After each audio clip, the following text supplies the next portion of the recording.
Hello friends, पारी को हम इंग्लिश में बोलते हैं इनिंग्स। इनिंग्स मतलब होता है पारी। बल्लेबाज को हम इंग्लिश में बोलते हैं बैट्समैन। बैट्समैन मतलब होता है बल्लेबाज। गेंदबाज को हम इंग्लिश में बोलते हैं बॉलर। बॉलर को हम हिंदी में बोलते हैं गेंदबाज। स्पिन गेंदबाज को हम इंग्लिश में बोलते हैं स्पिनर। स्पिन गेंदबाज को हम इंग्लिश में स्पिन बॉलर भी बोलते हैं। ये दो होते हैं। इसके बाद गेंद को हम इंग्लिश में बोलते हैं क्रिकेट बॉल। क्रिकेट बॉल गेंद। नेक्स्ट, गेंदबाजी करना को हम इंग्लिश में बोलते हैं बॉल। बॉल गेंदबाजी करना। नेक्स्ट, बल्ला को हम इंग्लिश में बोलते हैं क्रिकेट बैट। क्रिकेट बैट बल्ला। इसके बाद नेक्स्ट, बल्लेबाजी करना को हम इंग्लिश में बोलते हैं बैटिंग। बैटिंग बल्लेबाजी करना। निर्णायक को हम इंग्लिश में बोलते हैं अंपायर। अंपायर निर्णायक। इसके बाद नेक्स्ट है क्षेत्र रक्षक को हम इंग्लिश में बोलते हैं फील्डर। फील्डर क्षेत्र रक्षक।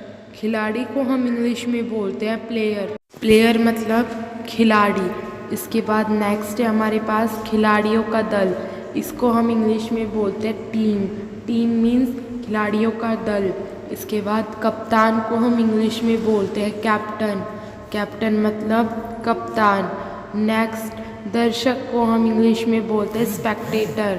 स्पेक्टेटर मतलब दर्शक। इसके बाद नेक्स्ट है सट्टेबाज को हम इंग्लिश में बोलते हैं स्पेकुलर। स्पेकुलर। सट्टा को हम इंग्लिश में बोलते हैं स्पेकुलेशन। स्पेकुलेशन।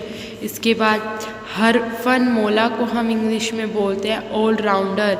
हरफनमौला ऑलराउंडर। खेल पट्टी को हम इंग्लिश में बोलते हैं पिच।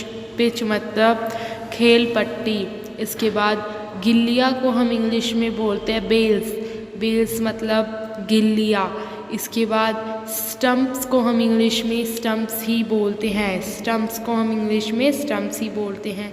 इसके बाद विकेट कीपर को हम इंग्लिश में विकेट कीपर ही बोलते हैं।